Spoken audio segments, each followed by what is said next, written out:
Now, out of that polarity, people are drawn to each other, tend to present each other with their best side, and usually her best side will have these qualities, and his best side will have these qualities.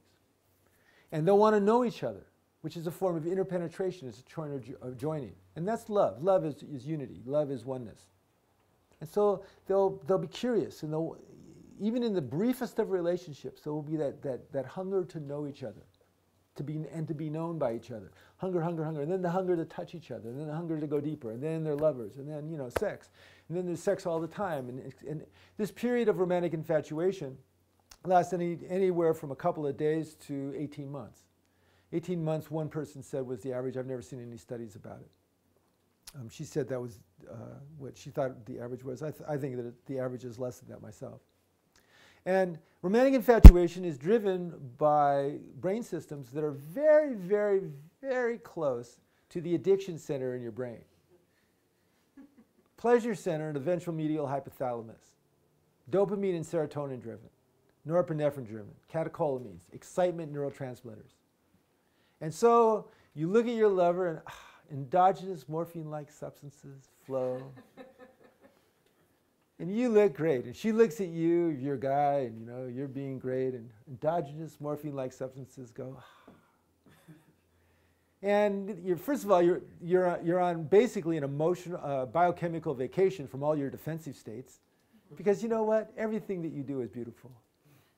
And you know what? Everything you do is wonderful. And so you have romantic infatuation. Now you'll notice with couples that have characterological defenses, which are deep, deep defenses that they're not aware of, that in those relationships they will press to quick commitment in those relationships. Let's get married now. We've known each other. Let's get engaged. 2 months, 2 weeks, 3 weeks. And they come into therapy, and of course what we always do is we say, well, why don't you wait a year? What I tell kids or teenagers is, yeah, wait a year, live with someone for a while. And they go, no, we just love each other. And so that happens for a while. His masculine, her feminine. But after they reach levels of intimacy that approximate family of origin levels of intimacy. Okay? So I'm going to say that again.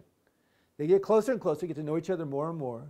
Less projection, no more real relationship. After a while, they develop levels of intimacy that approximate family of origin levels of intimacy. At that point, all those implicit memories that we laid down, being intimate with our brothers and sisters and fathers and mothers, all those begin to be evoked. And our defenses, which we learned as very, very small kids, those that were no longer medicated with endogenous morphine-like substances, endorphins and enkephalins. They're not there anymore.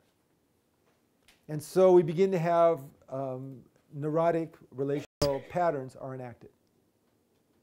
And this is basically the measure of intimacy. How do we resolve those? Now, they can be resolved in a variety of ways, but that moment, that time when those defenses are activated and they're being resolved, depolarizes that relationship. Because they want to have egalitarian communication to feel safe. Old incest taboos from the family are kicking in. Okay? It depolarizes the relationship. And people get alarmed about that. And then their alarm turns into whatever their defenses are. If their defenses are blaming other people, they'll start blaming each other. Well, if a guy's blaming a woman, he's no longer trustable, right? If a woman is blaming a guy, she no longer seems like a wellspring of love. And now we have relational defensive states being enacted by this couple. Now, if these states are regulated back to intimacy, they can have deeper love and deeper passion than they had before. But most of us are taught, or not taught. We're not taught how to deal with them, or we're taught how by our entrainments, our defensive entrainments, to project these out, blame other people, whatever. And these defenses then will start oscillating until finally they get out of control and they break down. And they'll break down in a lot of different ways.